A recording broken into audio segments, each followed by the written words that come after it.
a member of our colloquium and a former doctoral student who had turned in his dissertation and has already received his degree, I know, about a year ago, I think it was, February last year.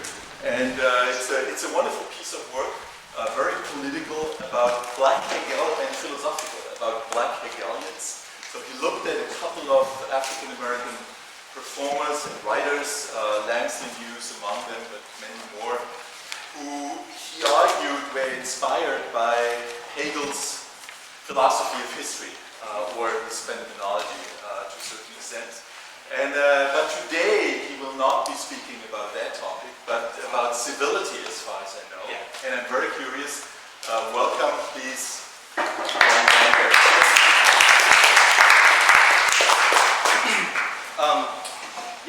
This is kind of a nice thing in a sense. I'll be able to flesh out some. Do you want me to turn that off? Does it work? Sorry. Okay. This is better. Yeah. Is it working? Yeah, I think it is. Okay. Yeah. This is a nice way to kind of flesh out some new ideas that I've been working on. So to begin, I'll note that my talk here focuses less on cultural aspects of restraint and more on political restraints. But I'd like to think that my remarks connect to our broader topics and themes of the conference. So what I'd like to do is first map out the broader civility discourse, as well as consensus strategies, and critique them along the way. And then I turn to Habermas for some ideological structuring regarding civility and restraint in a political context. And I'll end with an argument for vulgarity as a political aesthetic, as a means of being uncivil. So over the course of the last few years, especially in the lead up to both the 2016 Brexit referendum in the UK and the 2016 election of Donald Trump, so-called civil political discourse has seemingly reached rock bottom. Mainstream journalists and politicians, including well-known centrists and liberals alike, attempt to adhere to Michelle Obama's imperative of when they go low, we go high. That in the face of a burning planet, a white nationalist in the White House, and a worldwide fascist creep, what the world needs now, they argue, is more civility. Calls for civility, moderation, and consensus, however, simply reinforce the political and financial power structures that created the current state of affairs, and more to the point, continue to willfully ignore a world marked by profound, multifaceted, and still worsening crises. These calls for civility restrain, then, those who seek alternative discourses in challenging political and financial power. And while there are many multiple definitions and meanings of civility, from good citizenship or government to politeness in public society, and so on, my focus, however, is on the contemporary utterance of the term as a means of being civil when disagreeing. I should acknowledge, though, that similar to the number of scholars and writers that I'll quote here today, the lack of tangible definition of civility perhaps is a part of the larger issue in this broader discourse. Yet my concern today centers on how calling for civility, often by those in power, restrains disillusioned voices in American politics. And I should also mention that my focus here is on American politics, but maybe we could expand the scope into question and answer to more global issues of civility. It is also important to note that the decline of civility is not new or even recent phenomenon, but bemoaned throughout history. Countless theorists and intellectuals have grappled with its meanings and importance. And I won't spend time on the historical perspective here, and we'll leave that to those like Teresa Bejan, for an example, who's done so effectively in her recent work, even if I take some issue with some of her findings. And thanks to Kent for recently pointing her out her work. And Georgia, sorry. Yeah, just want to make sure in any case, in our contemporary moment, politicians and mainstream news pundits in particular often urge any politically disaffected voice to speak their beliefs at the ballot box, rather than in the public space. The problem, according to Christopher Ingram, is that many of the traditional avenues of political expression have become constrained in recent years.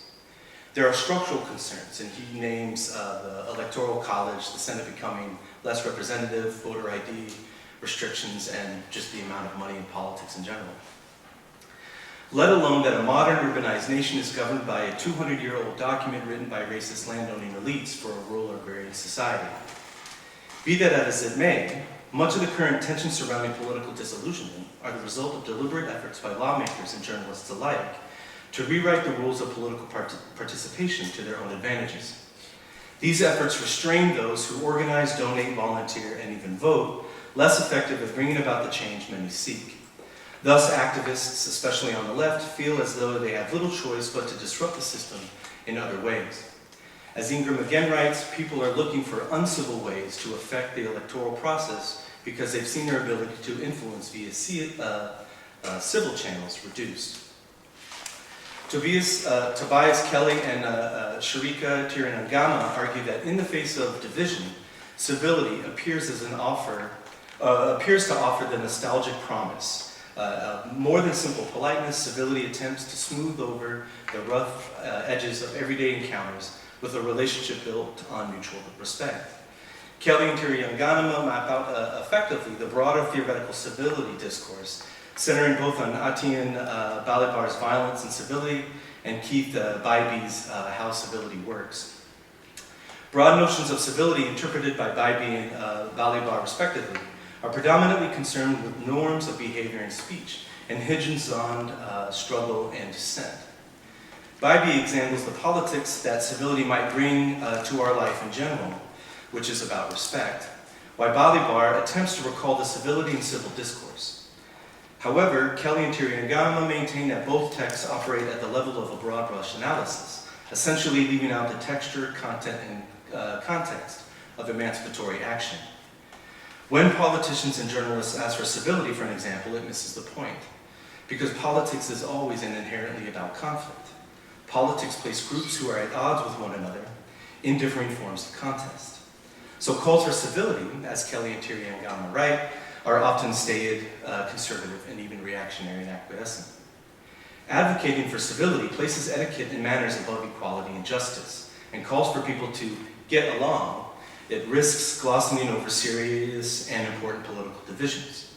Being civil, they write, when facing gross injustice, appears as simply hypocritical and inauthentic. Civility is never neutral, but can instead be central to violent and entrenched forms of domination. Broadening out the political context here, though, civility, especially under capitalism, functions not to facilitate and expand democracy, but to enforce its strict limits.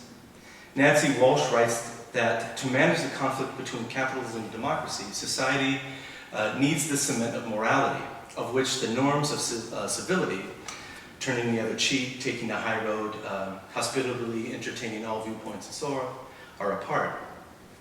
Walsh points to what Trotsky argued, that though through official morality, the ruling class forces its ends upon society and habituates it into considering all those means which contradict its ends as immoral. This enforcement of official morality and civil manners doesn't come from the ruling class alone. Liberal moderates, especially visible in mainstream political punditry, or Walsh terms petty bourgeois moralizers, predictably and repeatedly denounce forms of incivility, from mass strikes to social justice protests and other forms of resistance, as uncivil, immoral, and even extreme. Because, Walsh writes, they suggest the possibility of dissolving the glue that binds the ideals of democracy to the rapacious, undemocratic practices of capitalism. Why would millionaire pundits who appear in various mainstream publications speak to working class needs, if doing so would undermine their own social and economic class? Chantal Mouffe, in her Democratic Paradox, makes a similar anti-capitalist case for combative left-wing politics against those who hide behind civility, be they liberal or right-wing. Mouffe especially targets liberals, however, in her work, contending that the consensus that many prefer to a forceful left-wing politics merely hides the violence that power relations make consensus possible, namely mass incarceration, capitalist exploitation, racism, and patriarchy. Mouffe argues that those who oppose policies that would make the lives of poor and working class people better are the political enemies, regardless of their party affiliation, and requires, what Joshua Leifer writes, getting into the streets and into unorganized workplaces. where poor and working people are beset by exploited bosses, callous corporations, and violent police. This is similar to what Joshua Clover claims in his excellent Riot, Strike, Riot, that historically people fight where they are, and thus people should and will fight at their work, in the streets, and even where they eat. As we can see from the multiple recent examples of Trump administration officials and other various political representatives who've been shouted out of a number of eating establishments. And here, in case you don't know, Senators Cruz, McConnell, and the former Homeland Secretary Kristen Nielsen, and of course Sarah Huckabee Sanders, asked to leave of a restaurant, from a restaurant. A popular objection to uncivil actions such as these examples is that government officials have the right to peace in their private lives, that there is a separation between public and private spheres, where a liberal exchange of political views may take place. Or the discourse goes, everyone should have a right to freely speak. Yet what platform is unavailable to those in government and even those of financial power? Likewise, in dealing with the far right, what platform should we give racists or misogynists to spread their hate-filled ideology? Tom Wyman uses an example of whether an oil executive should be afforded opportunities to speak, a person whose business and personal advancement are bound up in the ongoing destruction of the planet. What's the point, Wyman writes, of acknowledging our shared humanity with someone whose very existence compromises our survival as a species? This may seem harsh, but I would point out that these are not simply regular citizens or civil servants, but powerful political and financial appointees and advocates who have freely chosen to serve power, or Trump and his agenda, or some other hateful ideology. As Sarah Leonard writes, these people who have denied service or verbally attacked and so on are adults living and working in a democratic society, facing consequences for their brutal actions. Returning to move here, the act of naming political opponents clearly and without hesitation is crucial. That a convincing us versus them story may not always be polite, but the fight for a more just world is more important than the ruling class's feelings. Whereas civility between equals can be essential to productive collaboration and learning, between the enormous power of the state and the average citizen, civility is merely empty rhetoric that sustains and reinforces power. Leonard argues correctly that one cannot fight injustice with decorum, which is where I get my title from, echoing the long-standing sentiment that justice or freedom have never been achieved by folks acting nicely. Some may assert, though, that if one does not comply with the precepts of the social order, one will never be able to change the social order. But this is clearly a false narrative, ignoring the historically unpredictable category of what counts as civil, and ignores the people that often stand in historically unequal relation to civility itself from those who wield civility as a means of pacification or a demand for respectability politics. The demand for civility, more often than not, simply works to shut people up or shut an argument down, similar to what Anna said in our conference opener. Especially by those within political and financial power who invoke that everyone has some right to respect or civility. But this side of power, however, likes to pretend that it is not a side, that it simply maintains or simply wants to maintain abstract principles, assuring the fairness of all future rights. That side has terrific social capital, however. That side, Clover reminds us, also has cops. The dominant conclusion here is that through these civil debates and civility discourse, some consensus is needed or sought to broker political conflicts. Yet I would argue that consensus as an idea here is also a restraint. Liberals and centrists argue for the need to find common ground. As Tayari Jones notes, though, it presupposes that the middle somehow represents a safe, neutral, and civilized space. Jones writes that the American fetishization of the moral middle ground is misguided and dangerous cultural impulse. If the middle is a point equidistant from two poles, then there is nothing inherently virtuous about being neither here nor there, she writes. Buried in this is a false equivalency of ideas, of what you might call good people on both sides phenomenon, quoting Trump there, in his defense of white nationalists and Nazis who violently attacked protesters and murdered Heather Heyer in Charlottesville 2 years ago. Jones, though, asks, when we revisit our shameful past, we should ask ourselves, where was the middle? What is halfway between moral and immoral? The search for middle is rooted in conflict avoidance and denial, she writes. We can expand this to a broader historical context in asking ourselves where was the middle, not in only American shameful pasts, but here in Europe. Where was the middle? What is moral about some middle between those who seek the annihilation of people and cultures and those who don't? How comfortable are we in maintaining that middle between such extremes? In our current political context, what is the middle between centrism and the necessity of climate control, or women's reproductive rights, or structural violence against communities of color?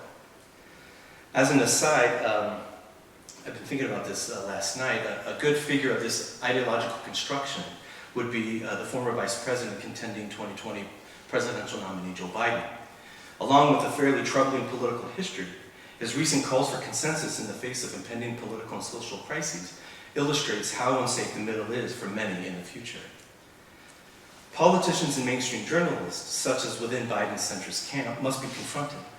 With so much at stake, we should not be restrained by civility, but openly and defiantly outraged. In this regard, I turn to Jürgen Habermas and his notions of the role of the public in the public sphere.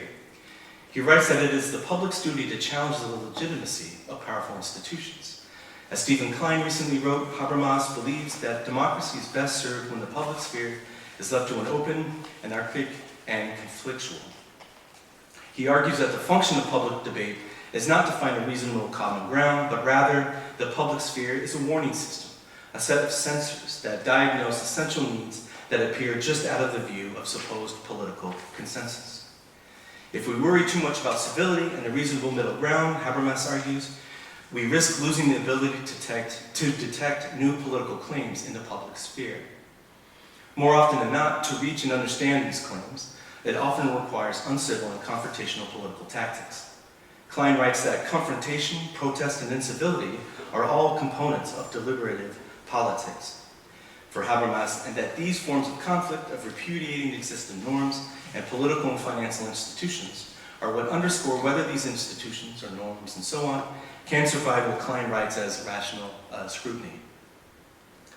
Habermas holds an activist view of politics, celebrating civil disobedience as a litmus test for the maturity of a constitutional democracy, arguing that we need to turn away from consensus as the highest good and look to what Francis Fox Piven, I think, has written, a strategy of dissensus. Habermas contends that only in moments of dissensus the failures of existing norms are unmasked, providing the possibility of legitimate political, financial, and maybe social institutions. Ultimately, real democracy, according to Habermas, requires an animated political sphere and political institutions that are able to respond to and incorporate the energy that arises from debate, protest, confrontation, and politics. Incivility, for Habermas, functions as a method to bring to light questions, issues, concerns, and needs that are currently invisible to political leaders and the larger public. But what counts as incivility? What are the options on the table to disrupt, disorganize, and challenge power? What uncivil tactics should be used in the day-to-day struggle for human rights and climate considerations? And if this was a different talk, I would have spent more time theorizing the use of force and maybe even violence, especially in the self-defense context. And I actually had a whole passage here about the righteousness of punching Nazis, for example, and the need for more anti-fascist organization, but I took it out because it's a little outside my scope here. Which is a shame, actually. It's quite exciting. When it comes to the use of force, however, as a means of being uncivil, a tactical analysis is necessary in considering questions about what type of force is possible, given the level of organization and political consciousness of the organization, and what type of force is appropriate given the political context and the composition of the opposing forces at any given time. I argue that the range of uncivil activity, from counter-protests to heckling, shouting down elites, to throwing eggs, hitting racists with pies and milkshakes, as recently seen in the UK in the past couple weeks, throwing shoes, punching, and other forms of violence are all on the table according to what the concrete situation is, including the size of the opposition and whether uncivil groups have succeeded in mobilizing the media on their side, and so on.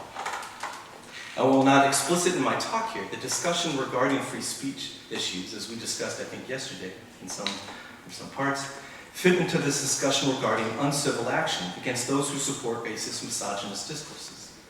In this regard, our actions need to be commiserate to those who traffic in violent hate speech.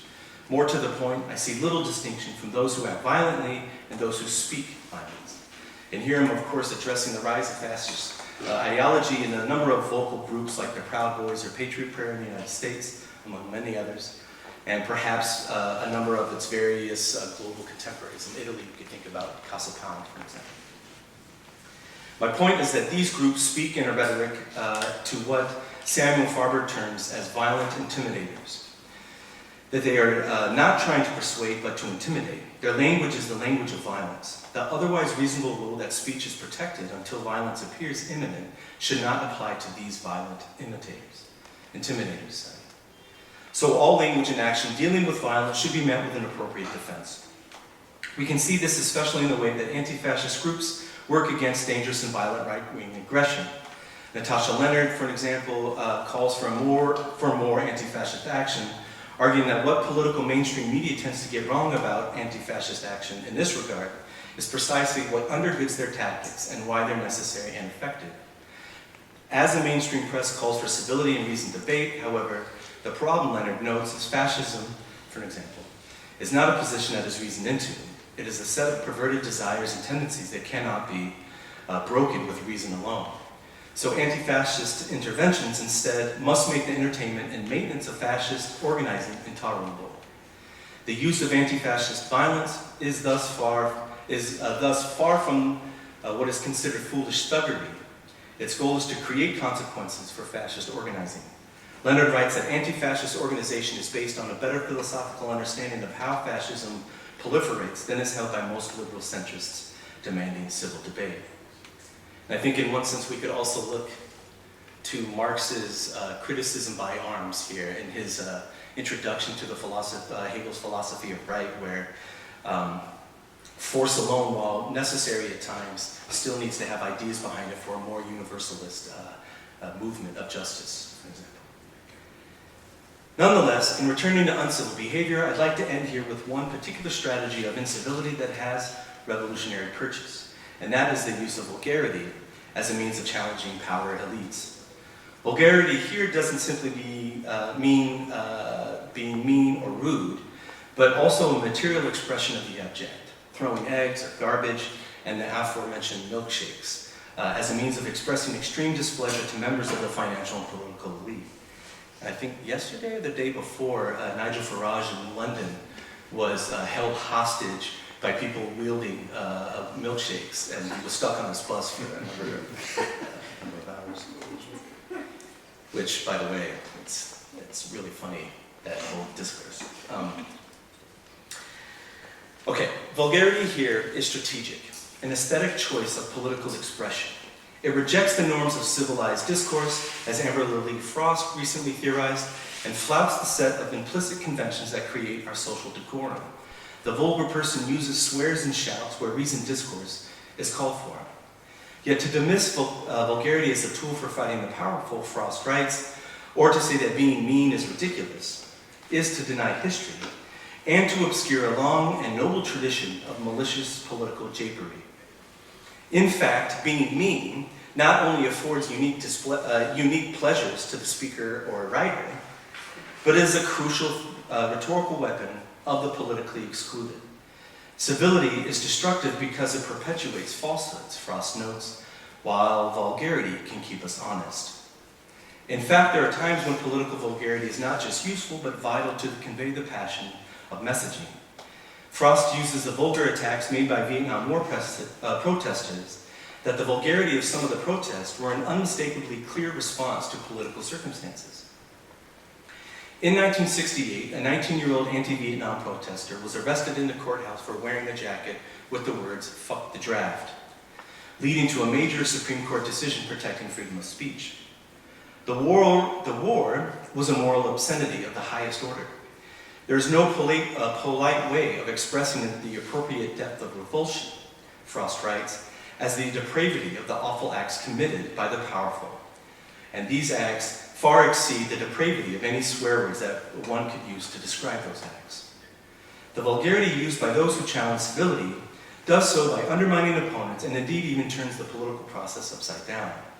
Vulgarity disrupts the elite's sense of security and often exposes political truths. Shouting vulgarities, disrespecting authority, and so on, where and when we are able, tarnishes the prestige and the reverence of figures of power.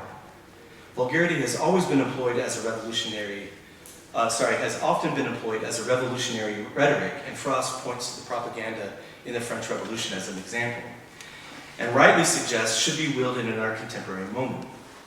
She concludes that while there is always a need for scholars and journalists to analyze and articulate civility, we should never forget there are also times when it is both right and proper to terrify the bourgeoisie with our feralness.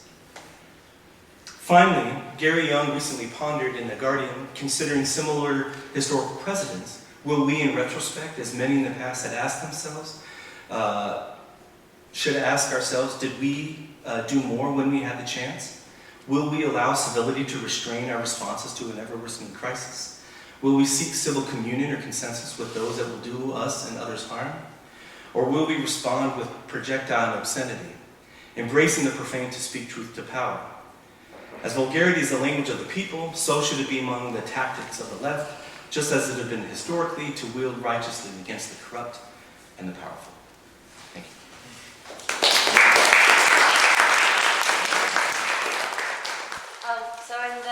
I mentioned yesterday a book by Susan B. Williams when she talks about free speech and truth and autonomy. And in this podcast, they discuss that there are two theories of directions where free speech can lead. So either to the truth or to our ability to be autonomous. And that there's the listener-focused democracy theory of free speech. And then there's the speaker-focused theory.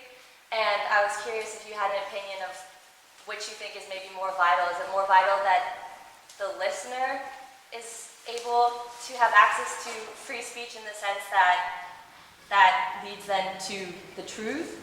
Or if the speaker who is able to be autonomous then in his free speech or her, if you have an opinion on either piece?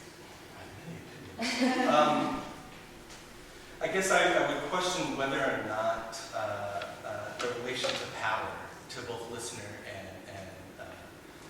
I guess speaker. Because to me, in one sense, like what Marx kind of writes about in his criticism by arms, is that if we are seeking, I'm kind of theorizing here from it, if we are seeking social justice movements, right, then we need the ideas behind any kind of act of force, for example. So in that sense, the listener has to get to that truth in ways that are useful. I think a part of my concern when it comes to the speaker's voice or the right to free speech, it presupposes that what they speak is somehow provides some truth or some important thing. Neil Levy is a philosopher, and he talks about deplatforming at universities, and he uses a philosophical construction here where he says that instead of worrying about concerns of the thing that people might say, he argues that there are considerations to deplatform those that would intend to mislead the audience. I think that's an interesting way of thinking about deplatforming as a way of like limiting free speech, that if a university invites some racist ideologue to the university, well, he clearly is going to provide information that will mislead, and therefore deplatforming is acceptable. So for me, I mean, politically, maybe it comes out, I'm always curious about how power functions and the dynamic of speaker and listener and where it comes from. Thank you. Patrick, you were next. You know, the role of theory and philosophy in the public space, you know, being providing a gadfly in the public sphere, and I'm glad you emphasized, you know, action in your talk, but I was curious about, you know, where philosophy and theory plays into your construction, and you mentioned, you know, the Marxist introduction. I think it's a crucial point, which could be, you know, more important for the whole conglomerate of possible action here, because And I think you partly answered this, but what's the importance of, you know, the construct that comes, so to speak, before action, or has to be thought through before, you know, the point of action? Yeah, I mean, for me, this is the part of what I meant by tactical analysis, right? And I think this is something that I've struggled with, that usually I'm angry and I'm more punchy instead of thinky. To use the academic parlance of our time, but in that sense, I think having a tactical analysis on measuring out the reaction and the action to the thing itself, I think is crucial, and it's often either misunderstood or ignored. And so when we see violent action, we think it's this expression without a particular political ideology behind it or a theory. You could call it effect. Yeah, right, yeah. And I think one example, and maybe this kind of goes to that, is that was one of the aspects I was going to talk about, was the punching of Richard Spencer, who was an avowed racist white nationalist. And some people argue, well, this is inappropriate because he wasn't looking and he's not in the streets as other Nazis might be trying to kill people or hurt people. And I think the rhetoric of Farber's violent intimidators, I think, is useful here. That if the construction of what they would be saying speaks of particular violence, then that action of him getting punched is necessary and justified. I think the problem is generally in polite circles, which is ironic considering that I'm against those. I think the way in which people theorize or think about what action they want to do, that's, I think, a gray area. It seems like in a lot of people's reactions, and especially on the more, let's say, radical left elements, a lot of that isn't particularly theorized. And I've made mention before about how certain radicals will often theorize or celebrate or fetishize the guillotine, as we use this term quite often, that we need to bring it back because our politicians are terrible. And, you know, our impulse is like, well, yeah, maybe fear would be good to motivate them to do things. But I think there is a real fear of fetishizing something that was very quickly used against the very people that it was supposed to defend. Patrick and I were talking about Thoreau, and I think perhaps you guys can tackle that civil disobedience through his perspectives much better than I can. But in terms of definitions, I think this is, I would argue, one is a big problem, that people's notions of what civility means.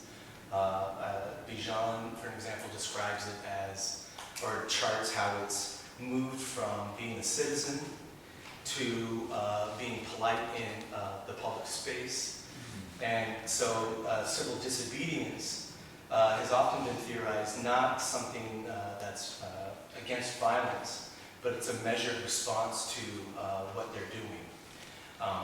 There's I can't think of the author, but there's an argument about that kind of explicates Martin Luther King's thoughts on violence. And it disrupts, I think, our impulse that he is nonviolent, or that he spoke for more civil disobedience as a means to challenge political structures. But there is some rhetoric in his work that looks to violence as something that's necessary.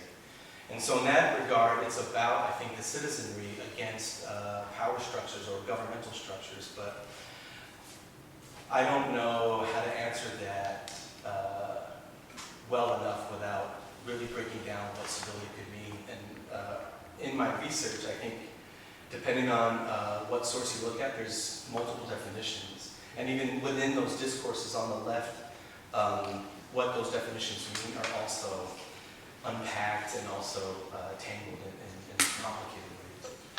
To this Very third point, very quick, it's just to this point. I think what I read about just that one podcast and about the book that we looked into, it talks about civility. It comes from two directions. One is the city, and one is the concept of civilization. Yeah. So those are kind of the two strands that come that civility follows. Right, the progenitors of the idea of civilization. Which have been, two different streams.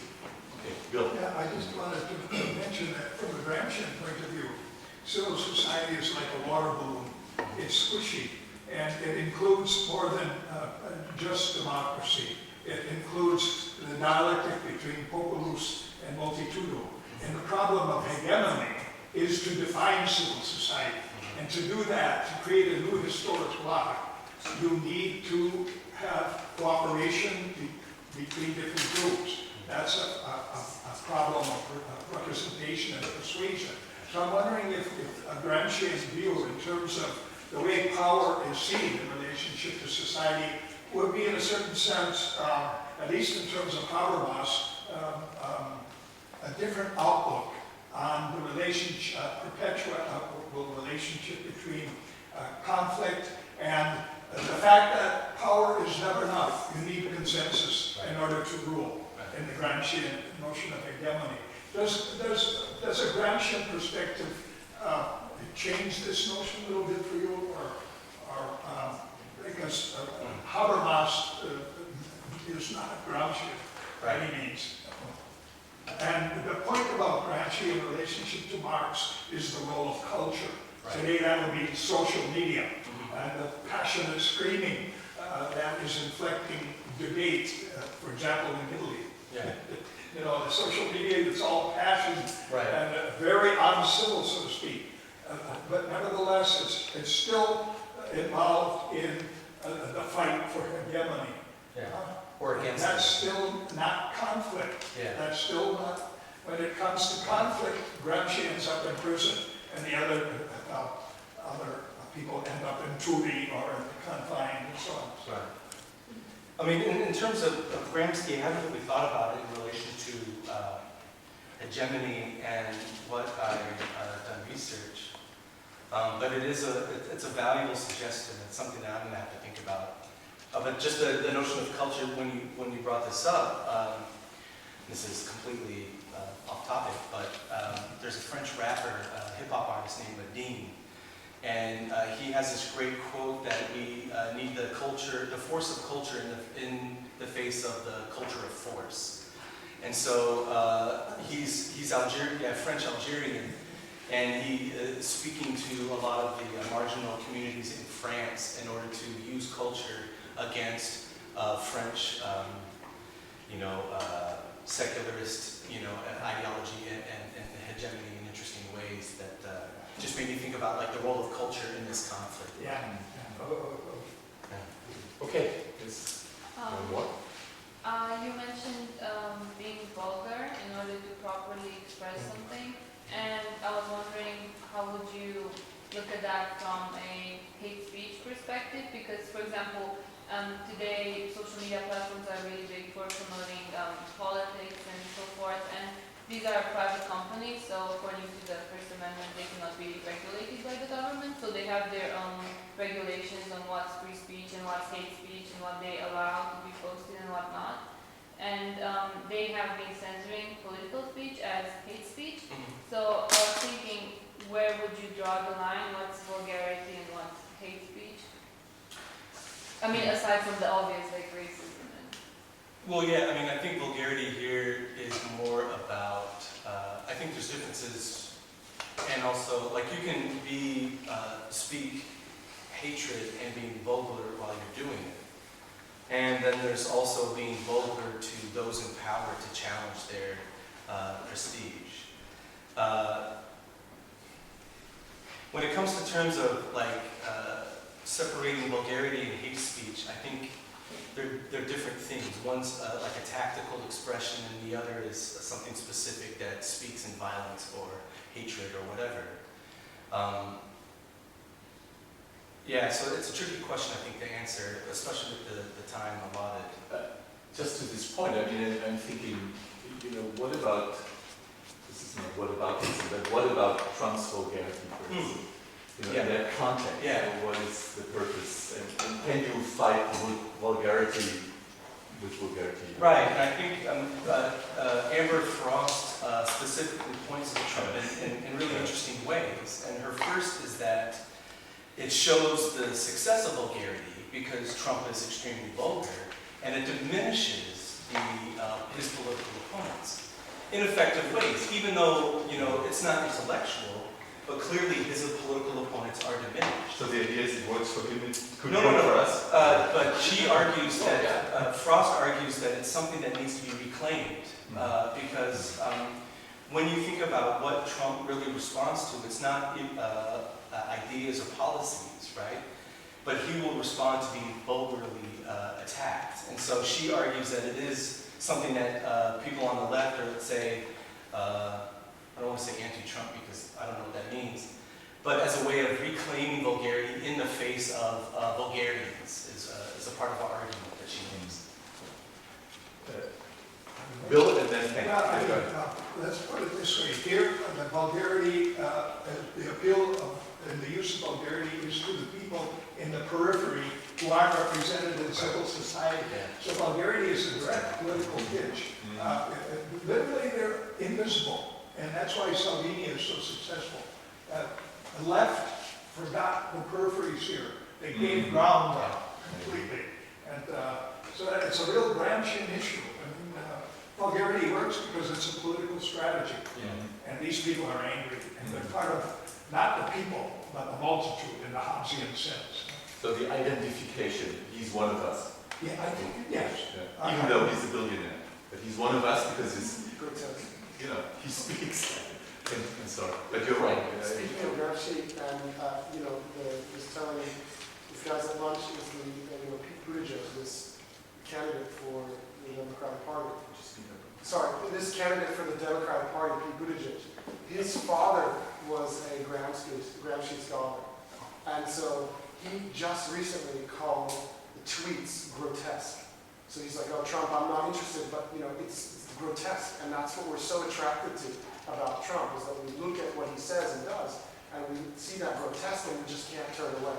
So even this, son of the professor is saying something to back up your. Yeah, but that's a tricky situation in a sense because while his father and Kamala Harris actually, both their parents come out of a Marxist background. But this kind of proves a point in considering consensus, that this idea of finding some moral middle ground, that Buttigieg says that I don't want to deal with this grotesqueness, but then doesn't provide any kind of policies that answer to it, and just says, well, that's rude, and I'm not going to be rude.